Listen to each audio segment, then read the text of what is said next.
Agora eu acho que você deve se segurar nas suas cadeiras por coisas impressionantes que iremos ouvir nessa noite. Nós estamos falando sobre as atitudes de um Deus santo contra os atos de homens completamente depravados e pecadores. E o assunto em questão aqui nessa noite é a santa suprema ira de Deus. E assim como qualquer outra coisa que venha de Deus, os seus atributos como amor, a ira de Deus é uma contingência, não um atributo. Deus não é ira. Tudo que é atributo de Deus fala do que Ele é. Nós não temos nenhum texto bíblico que diz Deus é ira, mas a Bíblia afirma que Deus é amor.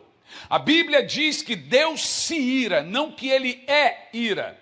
Quando nós falamos de uma contingência, nós estamos dizendo que a ira é um fator em Deus que deve ser provocado.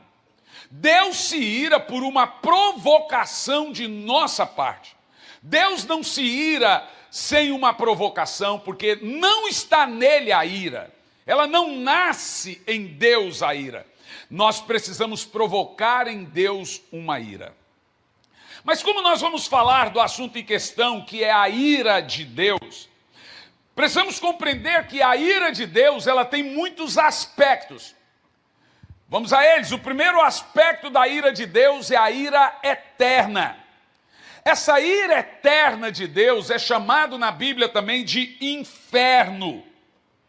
O inferno é a ira eterna de Deus. Em segundo lugar, nós temos a ira escatológica. É quando a ira de Deus se despeja sobre o mundo como punições por terem negado a Cristo, rejeitado o seu amor, feito mal, destruído o que Deus construiu e construído o que Deus destruiu. A ira escatológica, ela irá acontecer na ocasião do retorno de Cristo, que culminará no fim do mundo. Mas em terceiro lugar, a Bíblia também encontra um vácuo para a chamada ira cataclísmica. A Bíblia fala constantemente que Deus manifesta a sua ira, seus julgamentos, através de tsunamis, através de terremotos, através de enchentes, vulcões, furacões, tufões, maremotos. O estado do Rio Grande do Sul é o estado menos evangelizado do Brasil. Não vou dizer menos evangelizado, vou dizer que é o estado que menos aceita a evangelização. Mas mesmo depois de tudo que aconteceu, ainda neste ano nós vimos que eles encontraram forças e recurso financeiro para construir um parque para Lúcifer, com uma estátua de adoração a Lúcifer. Só tem 2 estátuas para Lúcifer no mundo. Em Turim, na Itália, chamada estátua para o anjo caído, e agora no Rio Grande do Sul, estátua de adoração e veneração aos luciferianos. Infelizmente é verdade. Nós temos na Bíblia, e por mais que a gente rejeita, porque quando nós temos situações cataclismas, como enchentes, como barreiras caírem, como tsunamis ou vulcões, nós nos compadecemos, nós enviamos recursos, por mais que a gente não toque no assunto, porque é delicado, não tem como fugir da ideia de que os cataclismos são e fazem parte dos juízos de Deus. Pode parecer, para aqueles que falam sobre isso, uma falta de amor, mas a Bíblia está repleta disso. A Bíblia fala de que os homens, isso em Apocalipse 15, vão procurar entre as cavernas e vão dizer: fujam daquele que está sentado sobre o trono e fujam da ira do Cordeiro. Nesse texto de Apocalipse afirma que vão cair as encostas, Nesse texto de Apocalipse afirma que vai ter enchentes, faz parte da grande tribulação, os tufões, as enchentes, as águas sendo envenenadas, tudo isso são eventos naturais que compõem a ira de Deus. Cataclismo é o termo que se dá para as ocorrências naturais de destruição em massa que devastam e que destrói o mundo, como, por exemplo, apropriadamente uma pandemia e outras coisas mais. Em 2002, ou 2002, alguém pode fazer uma pesquisa simples e me ajudar nessas datas, aconteceu na Indonésia uma tsunami e morreu mais de 300 mil pessoas. Em quarto lugar, o quarto componente da ira de Deus é chamada de ira consequencial. Gente, escute bem isso. Você pode pensar que uma ira cataclísmica é devastadora, porque não há armas para lutar contra isso.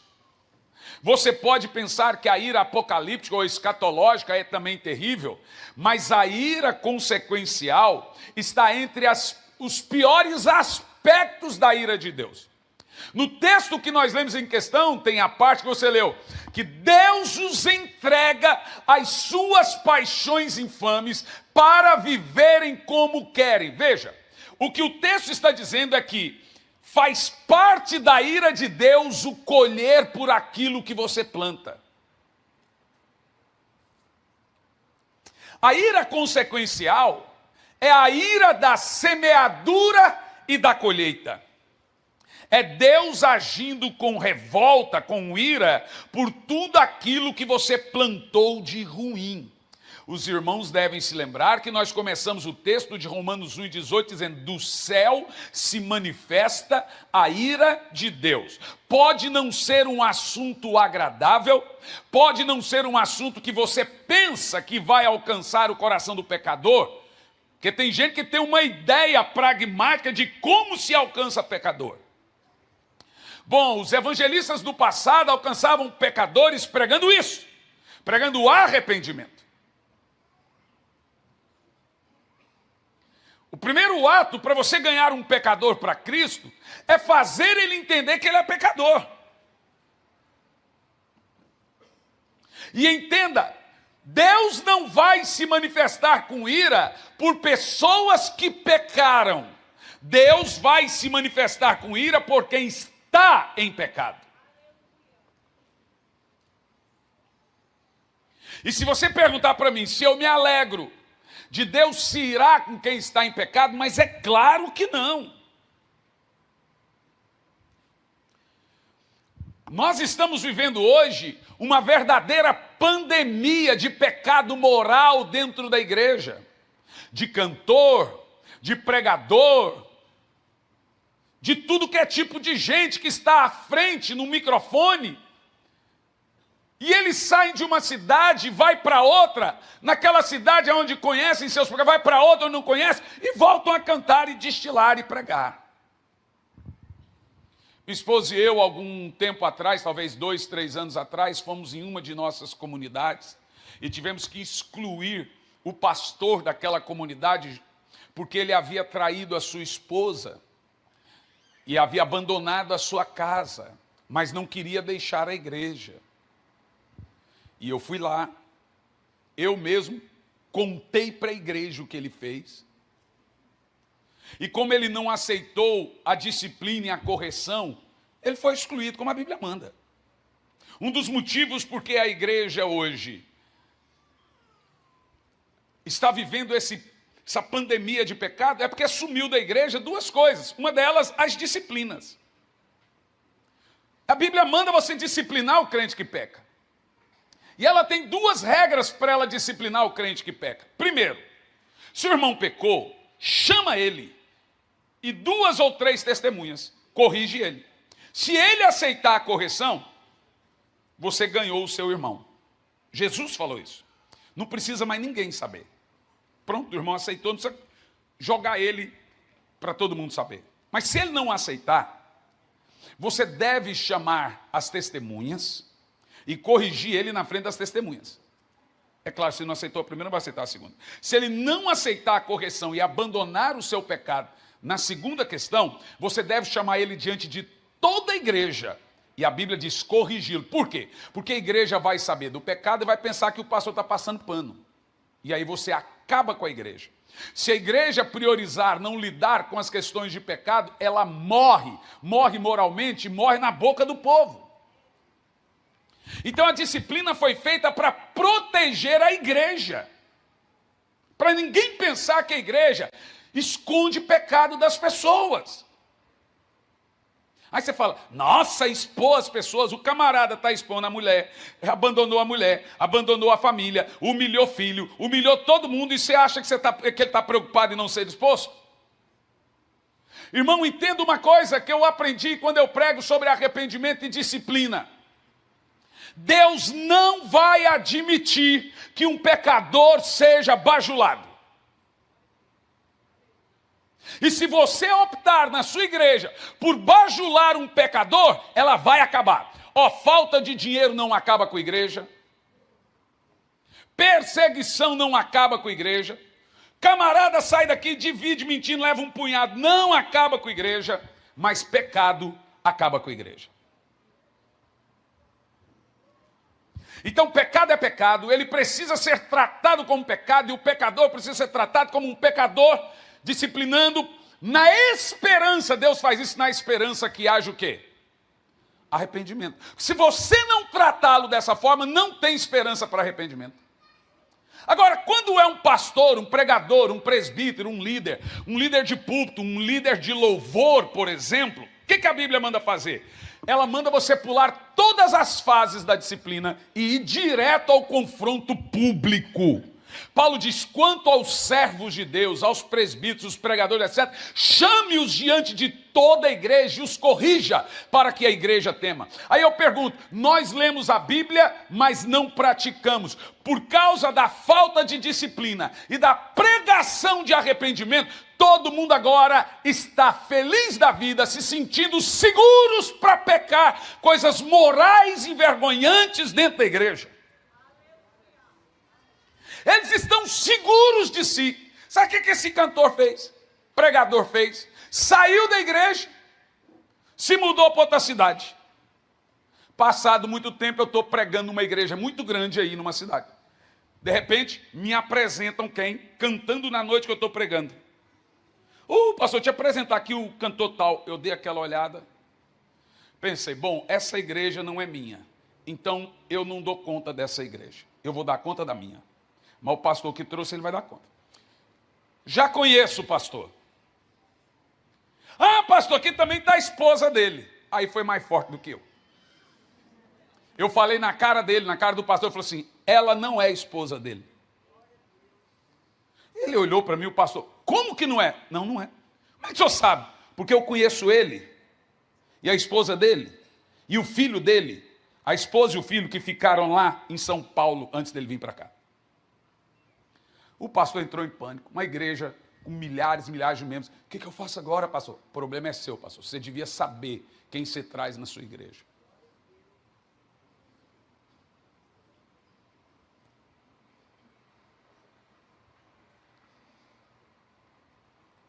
Eu vou afirmar a você sem medo, o pecado tomou conta dos púlpitos. A vergonha tomou conta dos púlpitos. Os pregadores e os cantores não têm mais medo ou vergonha de divorciar e casar de novo quantas vezes quiserem. Eles estão seguros que podem fazer isso, porque não existe mais pregação de santidade, de arrependimento, disciplina, correção. Sumiu. Então pega lá um rapaz, se diz ex-satanista, que agora diz que se converteu em menos de um mês, já está pondo a mão na cabeça das pessoas. E a fala dele é essa: eu consigo na igreja, sendo um evangélico, ganhar R$1 milhão por mês, que dá dinheiro. E o povo começa a dizer, glória a Deus que se converteu. Converteu o quê, irmão? Se tivesse convertido de verdade, ia ficar 3 anos no banco, expulsando o demônio dele, pelo menos durante 6 meses.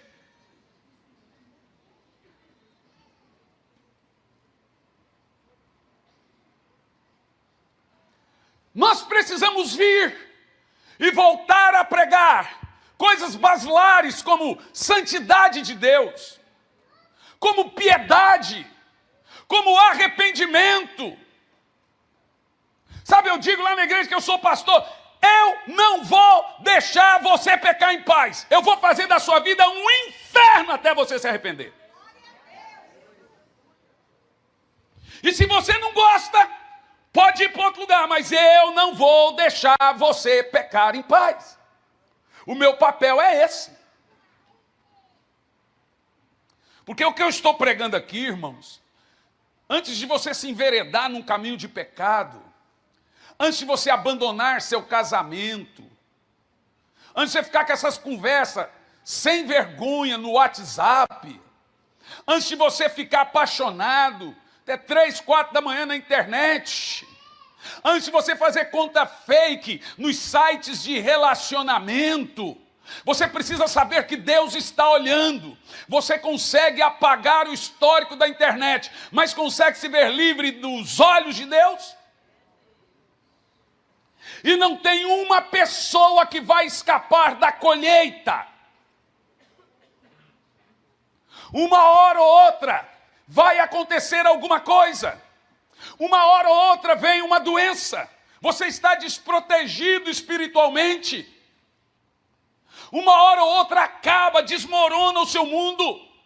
A Bíblia Sagrada afirma que aquilo que você faz no escuro é gritado dos telhados. E não é o diabo que grita, não. O que o diabo quer é manter você na ideia de que você pode pecar e não será pego.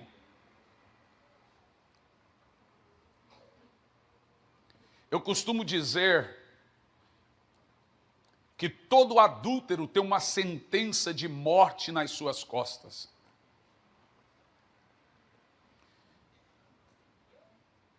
Natan perguntou a Davi, quem fez isso merece o quê? Davi disse, a morte. Olha para mim, um Deus amoroso, um Deus maravilhoso, pode estar irado sim. Como uma disse, Deus aceita meu relacionamento. Aí eu digo, às custas da dor e do abandono da outra? Que ideia de amor que a nossa igreja brasileira está tendo hoje em dia? Nem você dá para o seu filho aquilo que você quer que Deus lhe dê. Nem você trata seu filho da maneira que você quer que Deus lhe trata.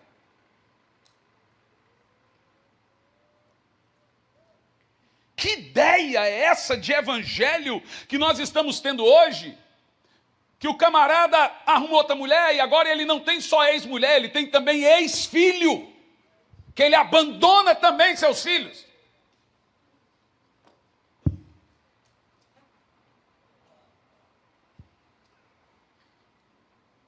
E vai por mim, irmão, eu não fico ali sabendo de onde vem fofoca, por incrível que pareça, essas coisas caem no meu colo.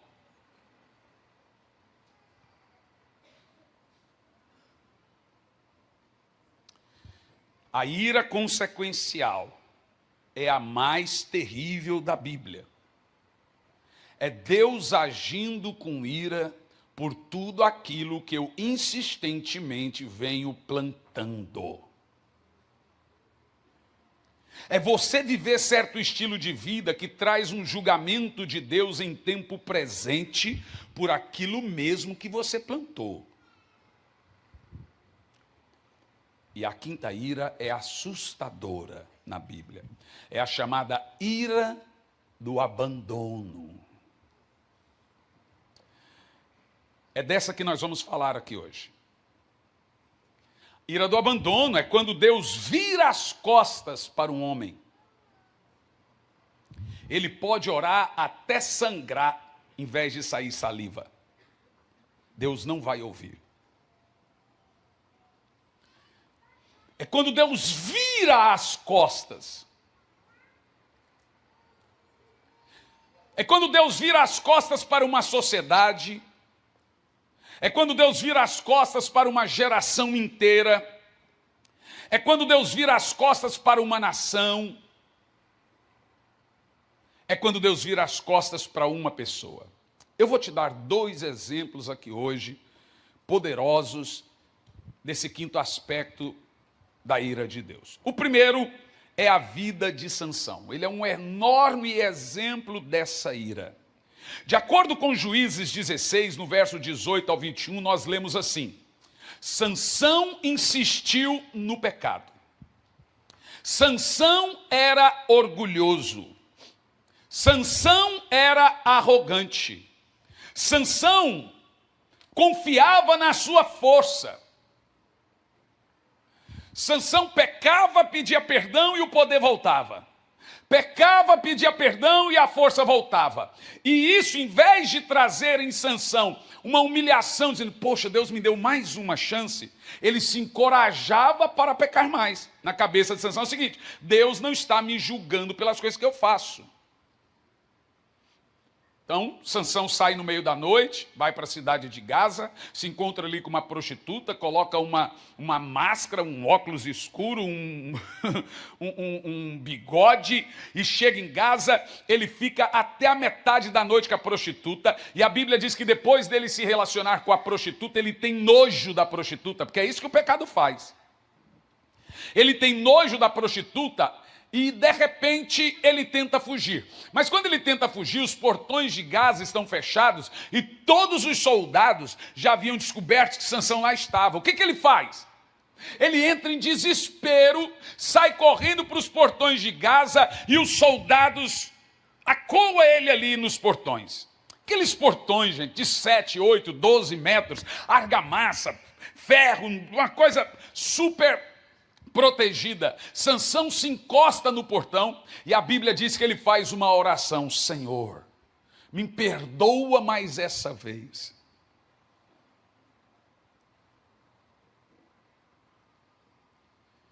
Me devolva a força. A Bíblia diz que mais uma vez o Espírito do Senhor volta em Sansão. Ele pega aqueles portões enormes, coisa de super-homem, de Hércules, e quebra aqueles portões e caminha por 7 quilômetros com aqueles portões nas costas, subindo a montanha, e lá ele se esconde. E a Bíblia diz que depois dele ter sido protegido pelo Senhor, por mais uma vez, ele se esconde em cima da montanha, e diz o texto bíblico, se banqueteando nas coxas de Dalila. Para quem sabe ler, olha o que a Bíblia está dizendo. Em vez de Sansão falar assim, Deus me deu mais uma chance, era um moleque, um juiz, sabe? Um juiz que reinou por 16 anos. Não foi como Gideão, nem como Jefté, mas é um tempo considerável. Ele preferiu brincar com bebida, brincar com prostitutas, brincar.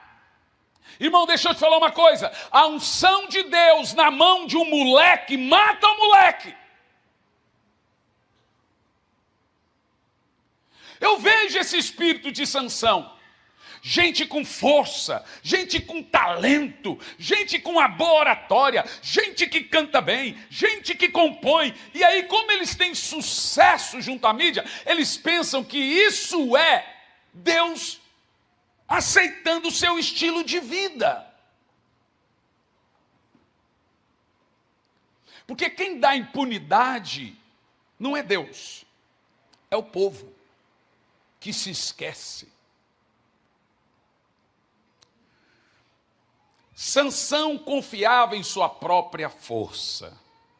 Quando o homem tem esses atributos aqui de Sansão, insistir no pecado, orgulhoso, arrogante, confia na sua própria força, Deus os entrega para serem envergonhados.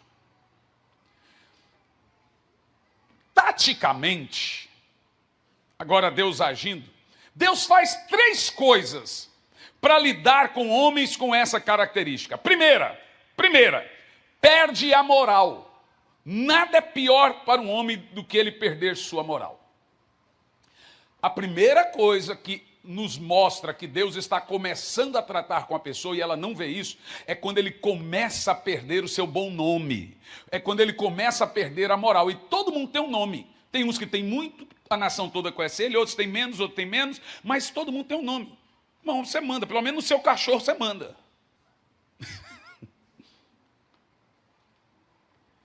Guardadas as proporções, o jovem perde a moral na escola, o pai perde a moral com os filhos filhos aceitam oração sua. Sua mulher aceita quando você diz, eu vou orar por você? A sua mulher te vê como um homem de oração? Seu marido te vê como uma mulher de oração? Já muitas vezes que eu já falei para alguns filhos, olha, vamos fazer o seguinte então, o seu pai, na hora que formos orar pelo seu casamento, eu chamo ele, não quero que meu pai faça nada não. Não quero que meu pai ore por aliança, não quero que meu pai ore, mas por quê? Porque ele não é um bom exemplo como pai e marido.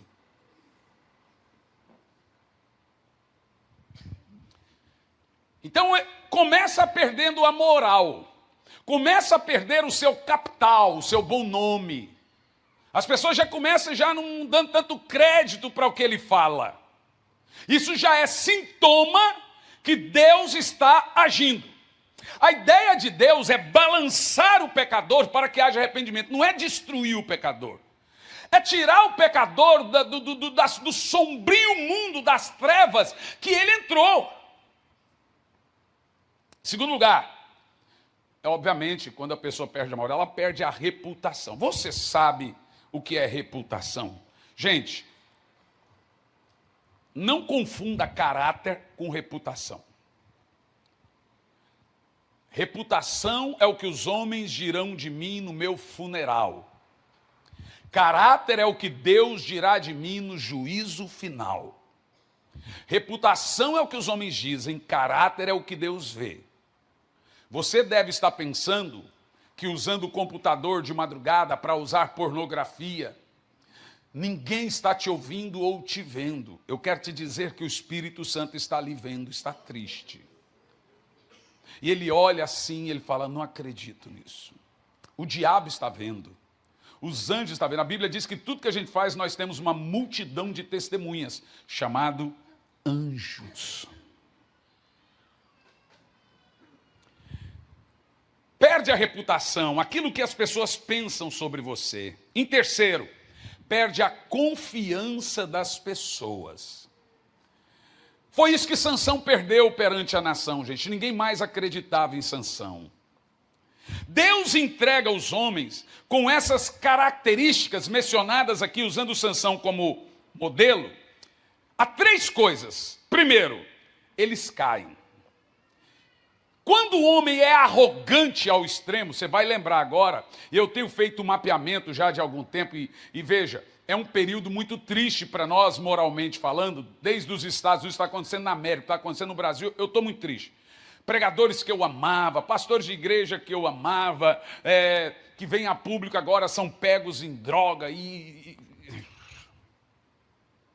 aí eu dobro os meus joelhos e eu falo, Senhor, tem misericórdia de mim. Eu estou aqui pela tua infinita misericórdia. Eu estou aqui porque o Senhor me mantém de pé. Mas quando os homens são assim, uma das máximas que a gente percebeu na Bíblia é que Deus dá aos arrogantes mulheres para derrubá-los. É isso aí que eu percebi. Deus permite que eles caiam em pecados morais e sexuais. Não tem nada mais humilhante para um homem poderoso do que ele ser pego em um pecado grotesco moral. Dizem que o melhor presidente de todos os tempos dos Estados Unidos é que os Estados Unidos alcançou um patamar contemporâneo que os outros não conseguiram. Mas por que nem todos falam disso? Por causa dos seus escândalos sexuais na Casa Branca com as empregadas. Ele quase que foi obrigado a renunciar. É considerado, hoje não sei, mas o esportista mais caro do mundo, aquele golfista, né? Mas a esposa dele pegou ele usando pornografia e entregou ele para a mídia. Ele perdeu todos os seus patrocinadores e foi à bancarrota. O jogador foi pego com os travestis. Ele perdeu seus patrocínios master, que eram patrocínios vitalícios. Você vai se lembrar que teve aquela briga no quarto de hotel lá em Paris. Mesmo ele estando certo, ele perdeu 2 dos seus maiores patrocinadores. Gente, o pecado moral é terrível. Ele é envergonhante, ele é terrível. Em um grupo de internet, que eu não faço mais parte, fazia parte de vários pastores do Brasil, grupo de WhatsApp.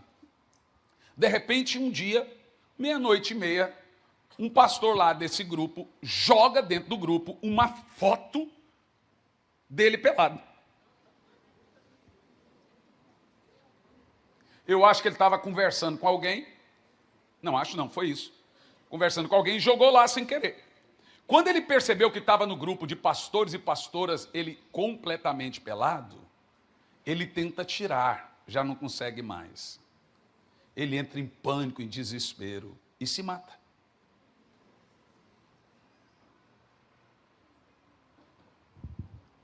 Olha, não brinque com o pecado. O pecado é uma fera que cresce em proporção do que se alimenta. O pecado é monstruoso. Ele vai te levar mais longe do que você jamais quis ir. Ele vai te manter lá preso por mais tempo do que você imaginou ficar. Ele vai custar mais caro do que você jamais imaginou pagar. No pecado, o prazer é seu, mas a alegria é do diabo. Se você não abandonar o pecado hoje mesmo, você será engolido por ele logo, logo. Você vai perder a moral, você vai perder a admiração de seus filhos, você vai perder a admiração da sua família, você vai perder a admiração dos seus amigos. Eu nunca vi uma pessoa no mundo conseguir driblar o pecado e os olhos de Deus. E um dos motivos que faz Deus ter tanto ódio do pecado é que Deus sabe que o pecado consome você, engole sua energia, destrói você completamente.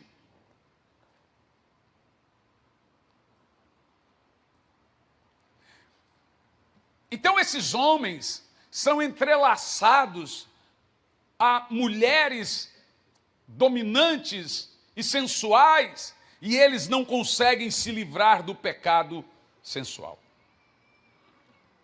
Tudo isso aqui que eu digo é a ira de Deus que cai sobre tipos de homens e mulheres.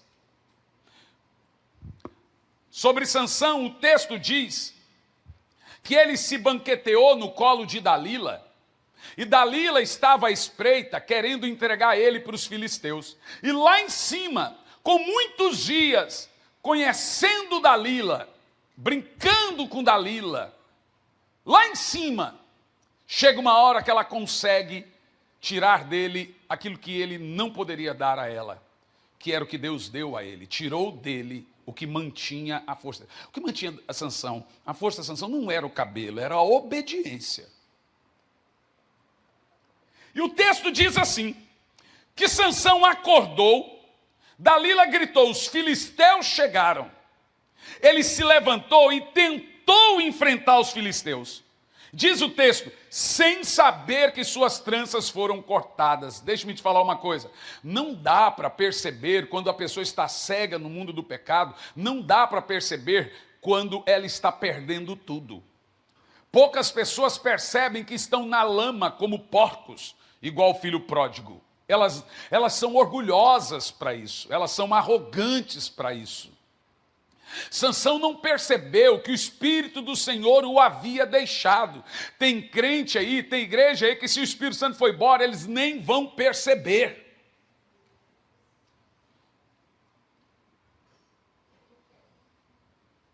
Sansão insistiu tanto nesse pecado, que agora Deus permitiu que ele fique escravo do pecado. Por 3 vezes no texto de Romanos, nós lemos a palavra, Deus os entregou. Deus os entregou. E Deus os entregou. Significa, o pecado é uma insistência. Você vai pecando, insistindo, e pecar, insistindo, insistindo, daqui um pouco Deus vem e diz, toma. Toma as consequências do pecado agora, por tanta insistência de pecado. E vai, irmão, deixa-me te dizer, desde uma grande proporção, como eu estou falando aqui de Sansão, desde uma pequena proporção. Essa geração, ela aprendeu a brincar com o pecado. Os nossos próprios filhos aprenderam a mentir um pouco mais. Essa geração desacostumou de uma santidade de um Deus tão poderoso, de um Deus que tudo vê, de um Deus que está atento a tudo. Nós vamos, em nome de Jesus, os servos de Deus, a voltar a pregar sobre santidade e arrependimento e disciplina.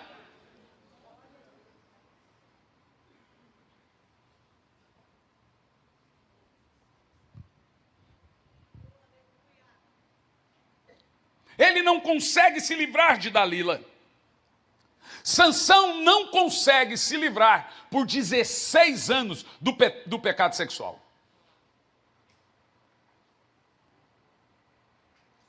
Ele fica completamente escravo do pecado sexual. E essa é uma maneira de Deus despejar a sua ira, né? Da consequência.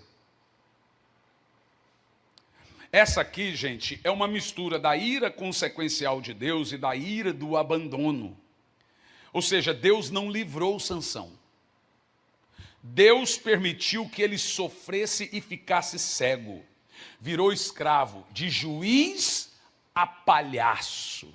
Agora, um homem temido é um homem escarnecido.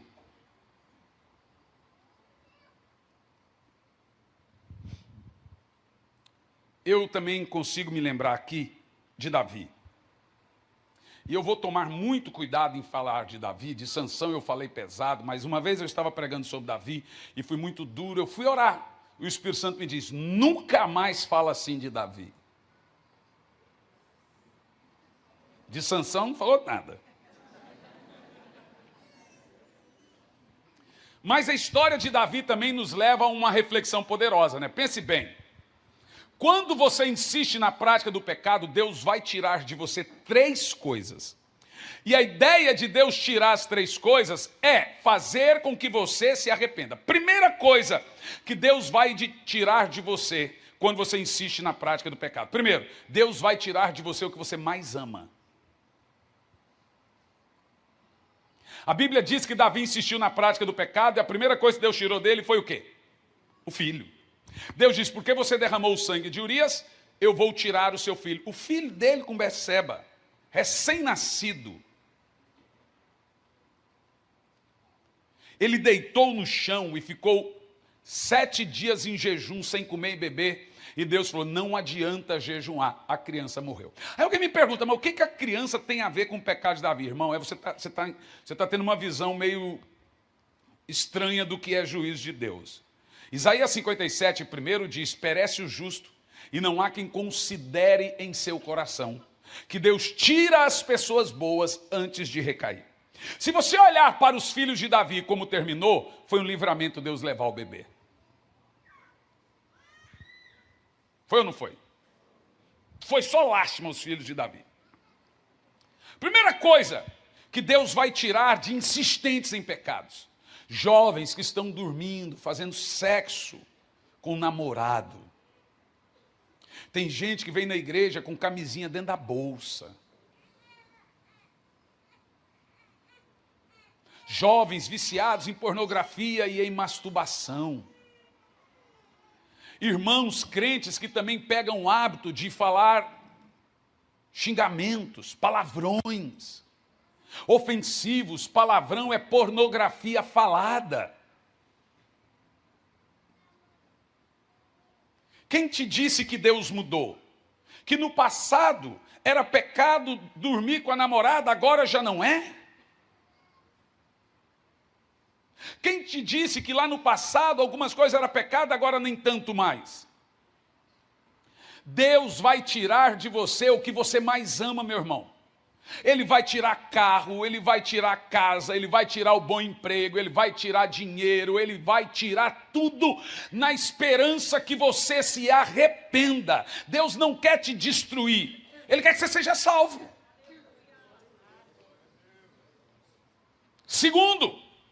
Segunda coisa que Deus vai tirar de nós.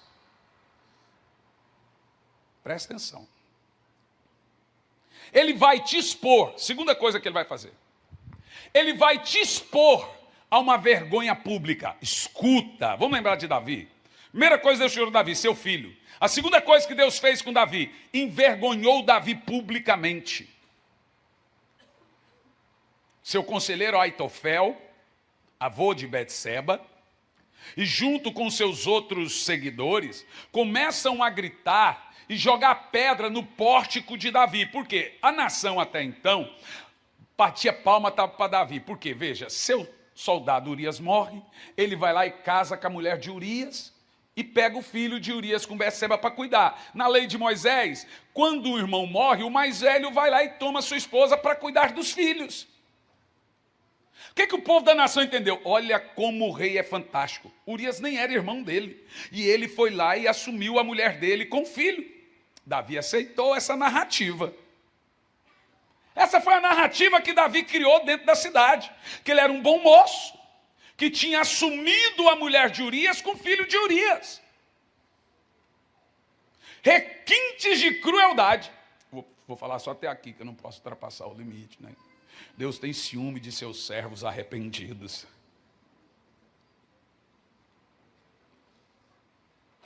Sabe o que aconteceu? Quando vem a criança, o profeta sai do seu buraco para confrontar Davi.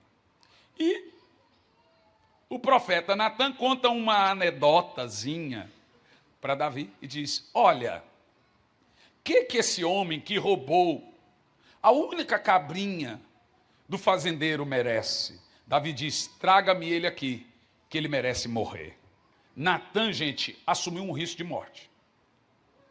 Ele sabia que ele poderia perder a cabeça dele confrontando o rei. Mas ele foi. Natan olhou para o rei e disse: esse homem é você. Na hora, Davi toma um susto, mas logo ele entende. Davi era muito rápido em arrependimento. Quem é bom em argumento é péssimo em arrependimento. Davi não argumentava no meio do confronto. Na hora ele entendeu. É esse o coração do servo de Deus. Ele tem que ser rápido e falar: Senhor, eu entendi, Senhor, tem misericórdia. Oh, meu Deus, tem misericórdia. Na hora ele entendeu. Falei: eu te dei todas as mulheres que você poderia ter, e você pegou a única cabrinha, a única mulher de Urias, e o rei e o profeta tal nele. Sabe o que fez? O profeta deixa o homem lá no chão aos berros e vira as costas e vai embora também. Aí o profeta diz a Davi as consequências de seu pecado. Primeiro, você vai perder o que você mais ama. Segundo, será envergonhado publicamente. Um ano depois, vem Aitofel e toda a sua equipe descobre e joga pedra no pórtico do rei, gritando: adúltero, assassino, aquele rei amado pela nação toda, agora é uma vergonha. Meus irmãos, vamos voltar ao Evangelho. vamos voltar a entender que não dá para viver pecando, flertando com o pecado, crentes falando palavrões, meu Deus do céu, pastores que vazam na internet com linguajares demoníacos, com palavrões demoníacos. E aí o povo lida, sabe como? A Bíblia diz: não julgueis. Pois a Bíblia diz que a palavra de Deus pode julgar, e ela está sendo pregada aqui. Ela diz que ela prescruta os corações, e eu tenho certeza que ela está prescrutando nossos corações aqui, levando a gente a sondar para então falar: Senhor, eu me arrependo, tem misericórdia de mim, Senhor, não me julgue segundo a sua ira, mas me julgue segundo a sua misericórdia.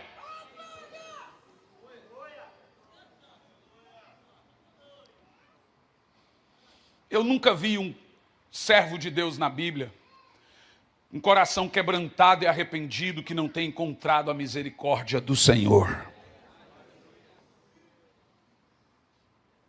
Uma das coisas piores que pode acontecer na nossa fé é entristecer o Espírito do Senhor. Irmão, quando eu vejo que as coisas estão começando a dar errado, eu corro para o chão, falo: Espírito Santo, sonda-me. Eu te feri em algum momento?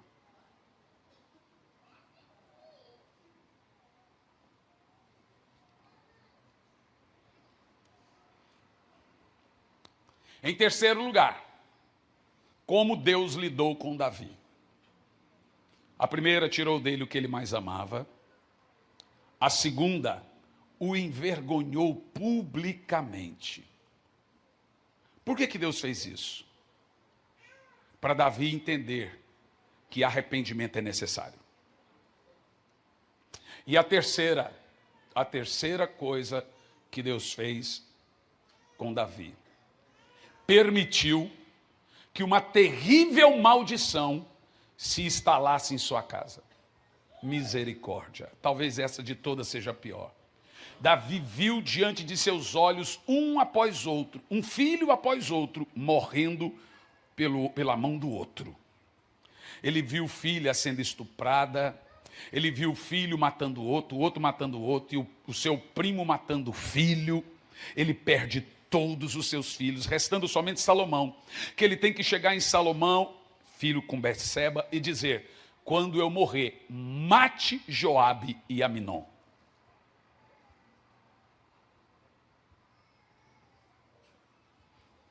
O próprio rei falou para Salomão matar um dos seus filhos e o seu primo. E aí ele diz: por quê? Porque eu vi eles tramando contra você. O rei sobrou um filho. Meus irmãos, que tragédia. Absalão tomou todas as suas mulheres à luz do dia. O pecado moral de Davi passou para todos os seus filhos.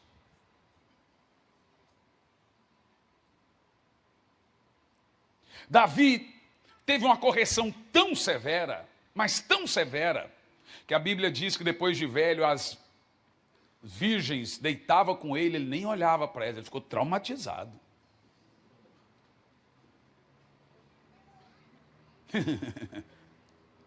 Mas essas histórias, como Davi, como Salomão, veja como termina a história de Salomão. Salomão viu a Deus 3 vezes. E a Bíblia diz que as mulheres corromperam seu coração. Ele constrói 3 altares a deuses. Ele constrói um altar para Astarote, um altar para Moloque.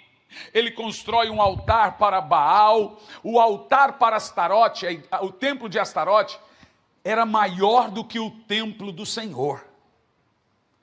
Salomão construiu o templo de Deus de uma maneira que ele, quando ia para sua varanda, ele conseguia ver o templo. Sabe o que ele fez? Construiu entre a varanda e o templo do Senhor o templo de Astarote. Agora ele não vê mais o templo do Senhor, ele vê o templo de Astarote. Salomão termina a sua vida se vestindo de mendigo e andando pelas ruas da cidade de noite, gritando e uivando para beber, bebendo, bêbado, apanhava, sem o povo saber quem era ele. andava nas ruas da cidade disfarçado, nas tavernas da vida. O pecado moral, o pecado sexual, destruiu a vida de Salomão, destruiu a vida de Davi, destruiu a vida de Sansão, destruiu a vida de todos os grandes reis que caíram no Velho Testamento. O pecado moral destruiu a vida de Adão, gente. O que você acha que a insistência no pecado moral vai fazer com você, com a gente? Você acha que o pecado é só o coito, é só o ato? O que o Senhor quer é que possamos deixar que o Espírito Santo produza um profundo e sobrenatural arrependimento, uma obra do Espírito, em que nós vamos olhar para nós e vamos perceber que aquilo que a gente pensa ser pequeno é gigantesco contra um Deus santo. O que você acha de ser aceito em um lugar que o seu Deus é rejeitado?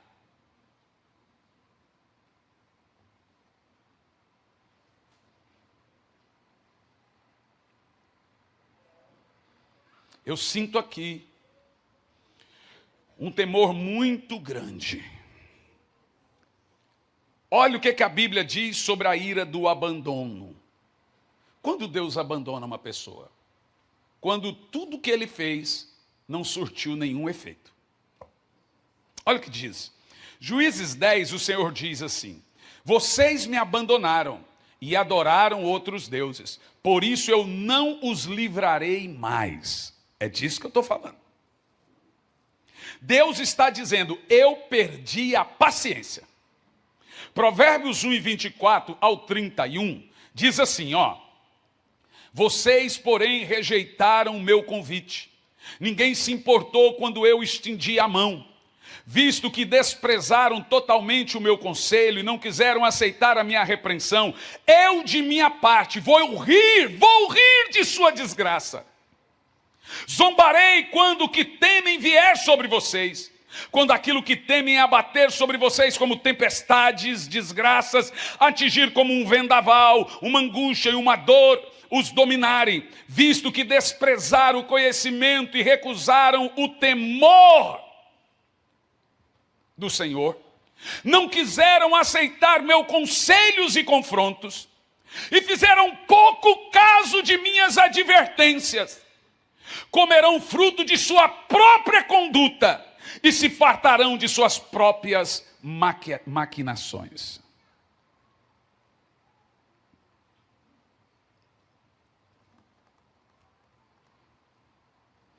Em Oséias 4:17 está escrito que Deus diz: Efraim está ligado a ídolos, abandone-o. Deixe-o como prefere. Deixa Efraim. Até agora eu só estou mostrando a você o sentimento de Deus. Chega o momento que Deus abandona os homens. Chega um ponto em que Deus deixa o povo ir. Quer pecar? Peca à vontade. Chega um ponto que Deus não insiste mais. É o homem livre de Deus. Você quer ser livre de Deus? Você fala, Senhor, não quero saber, não quero saber. Senhor, não me confronta mais, quero ser livre. Esse pecado é o de Lúcifer, é o de Adão. Jesus falou dos fariseus, deixai-os, eles são líderes cegos. Em Mateus 15:14, nós temos as palavras mais terríveis de Jesus. Deixai-os.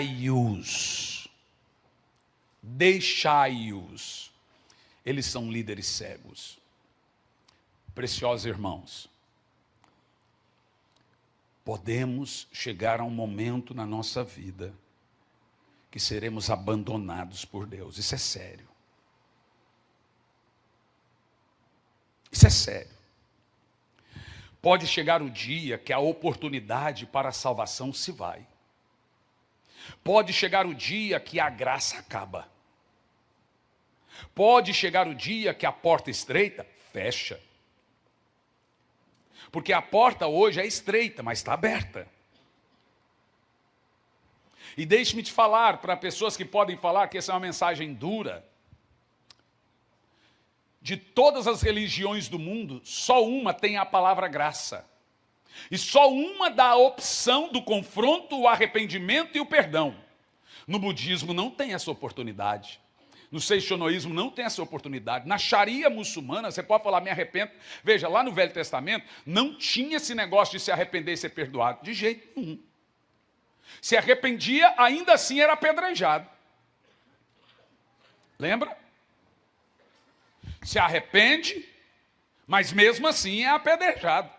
O arrependimento bíblico, que faz o Senhor desistir de levar a ira, ele só é permitido na graça.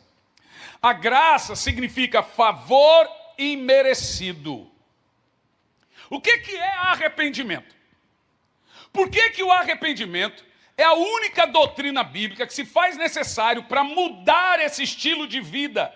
Porque até agora, o que eu mostrei para você de Sansão, Davi e outros, é uma vida que começa a ser uma vida sofrida. Ora, o que faz uma pessoa abandonar o casamento e correr atrás e depois outro? Jesus falou. Jesus falou que é por causa da dureza do coração. Ou seja, uma pessoa sai de casa porque não consegue perdoar ou pedir perdão. Dureza de coração. Mateus 19 está escrito. Moisés dava carta de divórcio por causa da dureza do coração das pessoas. Olha aqui para mim. O segredo da vitória, o segredo do caminho, é arrepender de seus pecados. Agora, arrependimento, presta atenção, não é pedir perdão. Olha bem para mim.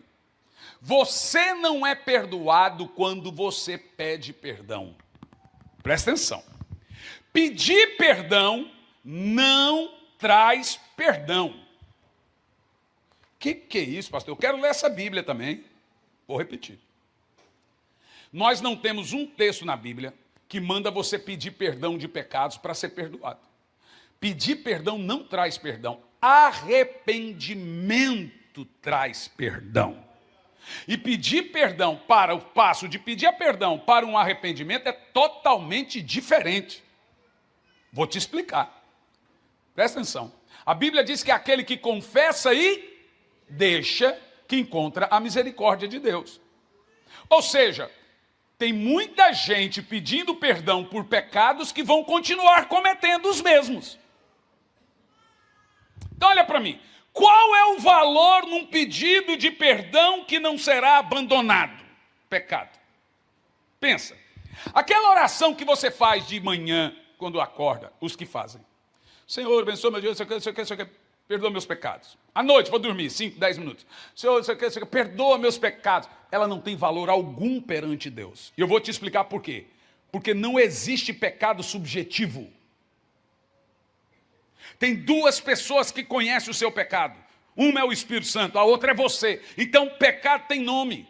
Alguns têm até CPF. Que conversa é essa do irmão? Senhor, perdoa meus pecados. Você não sabe o que você fez, não?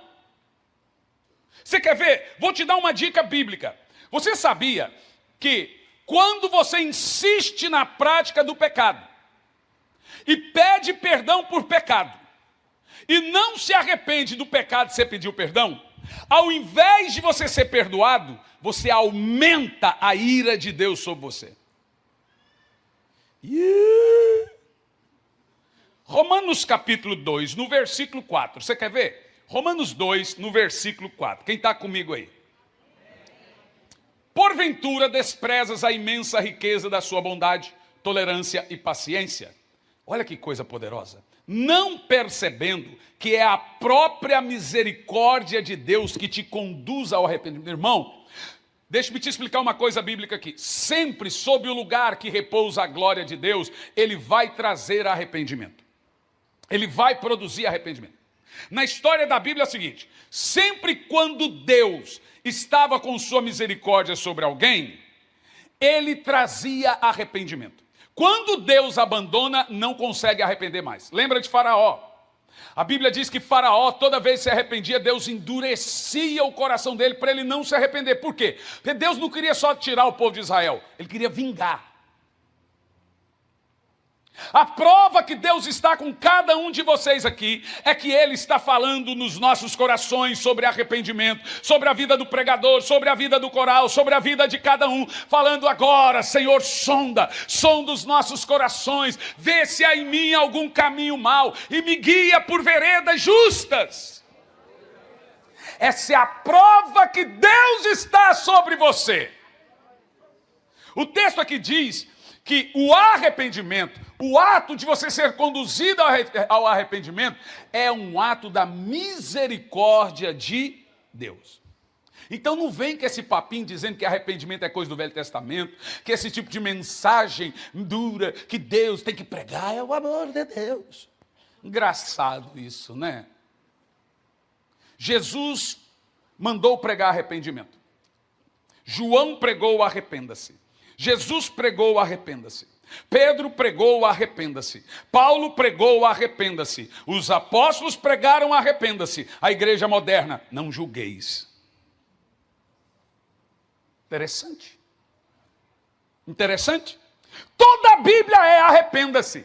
Mas essa geração de igreja acha que redescobriu o evangelho e que você não pode pregar um sermão de arrependimento como esse, senão as pessoas... Pois eu vou te dizer como que a Bíblia chama essa mensagem: cruz.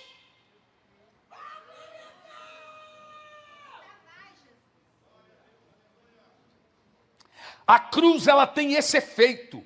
Toda vez que você vem à cruz, a primeira coisa que ela faz é mostrar quem você é. Ela rasga sua postura de bom. Ela destrói a sua arrogância. Ela rasga suas roupas internas. A cruz acaba com todo o ego, acaba com toda a arrogância, todo o argumento.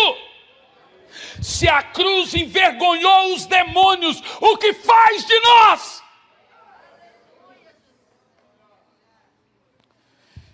Ela rasga a nossa veste interna, que é o nosso coração, e de repente você olha para a cruz e você começa a ver quem você realmente é.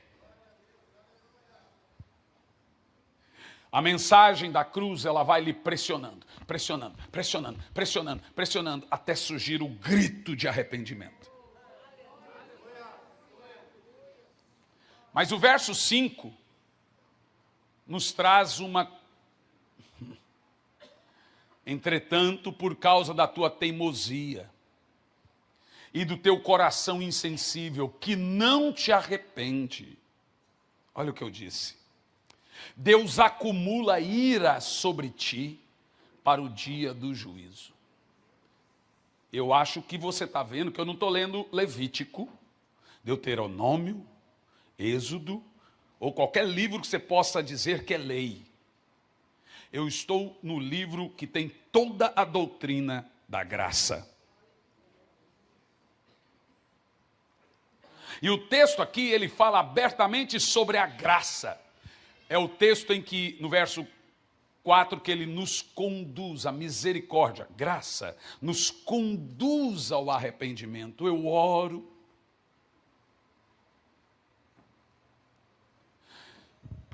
Para que haja um avivamento que conduza a igreja brasileira aos joelhos, para que conduza a igreja do Senhor ao arrependimento. Malaquias 4:5 diz que Deus converte o coração do pai ao filho e do filho ao pai. Está chegando uma hora de um mover tão poderoso do Espírito Santo, que o pastor vai se arrepender para a ovelha para o pastor, o marido para a esposa para o marido, o pai para o filho para o pai, o presidente vai se arrepender para a nação, os políticos vão a público se arrepender. Por isso que não existe avivamento sem arrependimento, porque na hora que o Espírito Santo gera em nós uma lágrima ácida, a lágrima do arrependimento é ácida. ela queima na hora o verme do pecado.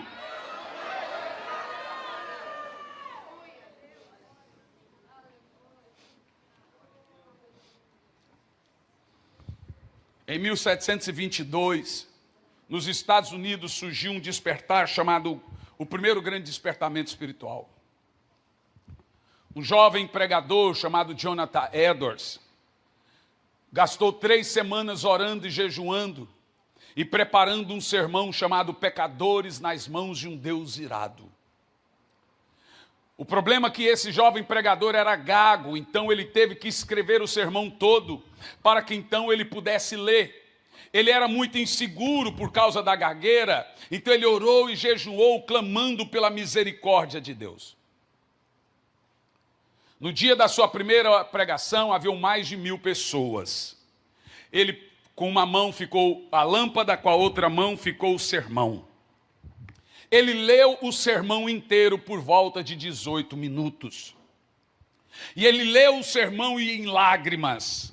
O sermão se chamava Pecadores nas Mãos de um Deus Irado. A América, assim como a Europa, naquele costume leviano de tavernas, aquele costume de prostituições, de jogatina, o povo ia para as igrejas, bebiam uísque ao entrar, um uísque ao sair, fumavam um charuto e entrava no culto, e livros de bruxaria, especificamente em Massachusetts, onde fica uma cidadezinha ali chamada Salem, onde teve a morte que não existiu, das famosas bruxas. Quando o Edwards dá uma olhada assim, todo o povo estava no chão. Eles gritavam, eles gemiam, porque eles imaginavam que a qualquer hora eles iriam cair duros e a terra iria se abrir, eles iriam para o inferno. Meu irmão, deixe-me dizer uma coisa: o homem não pode ser frio a 2 coisas, à glória de Deus e ao seu pecado. O crente não pode perder a percepção de céu e a percepção de inferno. O homem crente não pode, o irmão, não pode perder a percepção de graça e a percepção de lei. Ele não pode perder a percepção de amor e a percepção de juízo.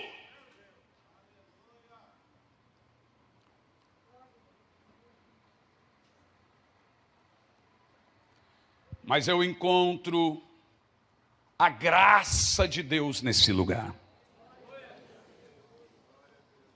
Eu encontro o Espírito Santo se movendo em direção de alguns corações.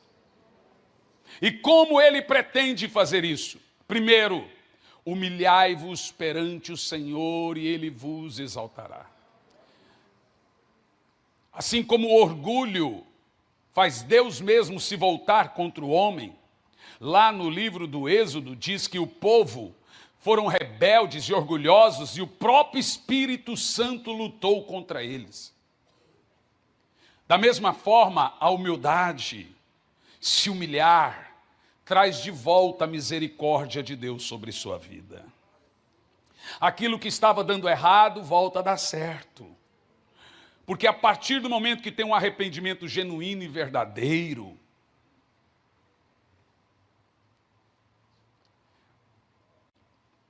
olha só, Isaac, filho de Abraão, teve um filho chamado Jacó e o outro, Esaú.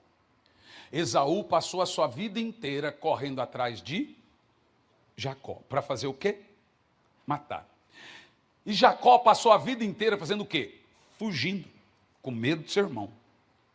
Mas um dia, o pai de Esaú disse para ele: enquanto você não mudar o jeito de lembrar, de pensar, você não será livre.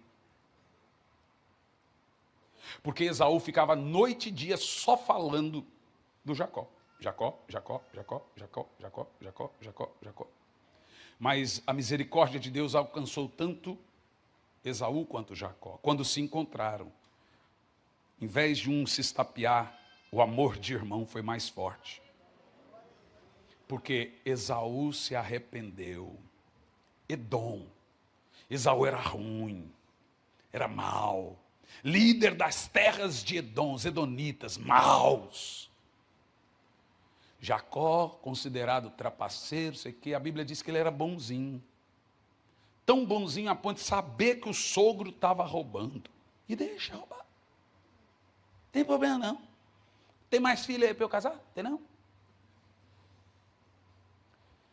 Meu irmão, hoje é uma noite.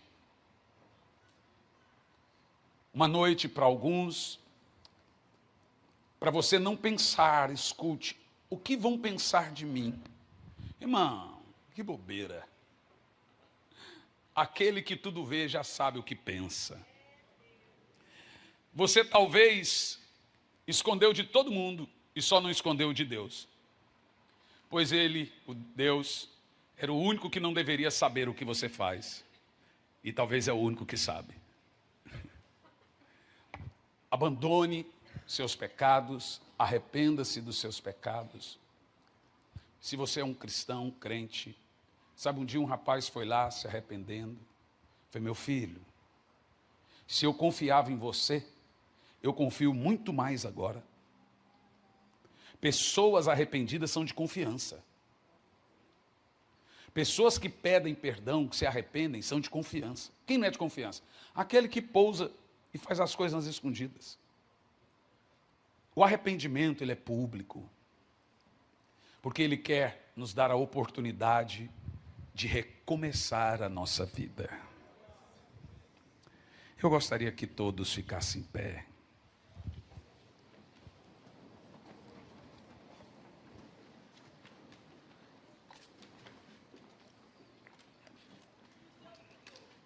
Eu sinto aqui uma unção de Deus muito poderosa. Você sente? É tremendo quando a cruz é apresentada a nós. Eu vou fazer dois apelos. Depois deles, nós vamos ter um momento hoje de libertação. Amanhã de milagres e libertação. Mas eu quero fazer uma pergunta. Pastor, eu entendi que a mensagem foi muito dura, mas eu entendi a mensagem.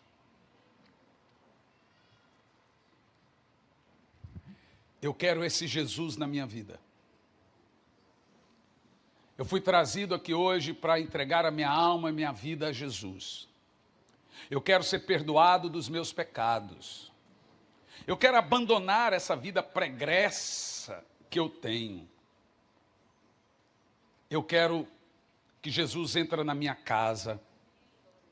Eu quero que Jesus mude a minha família. Gente, eu não posso te prometer um carro, uma casa, dinheiro. Se alguém faz isso, mas eu posso te prometer, isso eu posso, que quando você toma uma decisão como essa, decide andar com Jesus, eu te prometo que toda a sua família será mudada.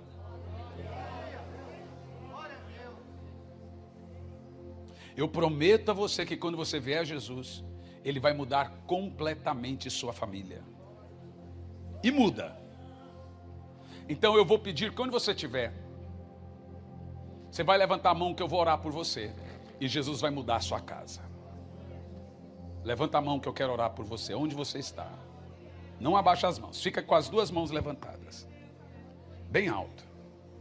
Se você convidou alguém, ajude essa pessoa aí na sua decisão. Fica com a mão levantada para eu orar. Eu vejo a mão do Senhor, a graça do Senhor nesse ambiente.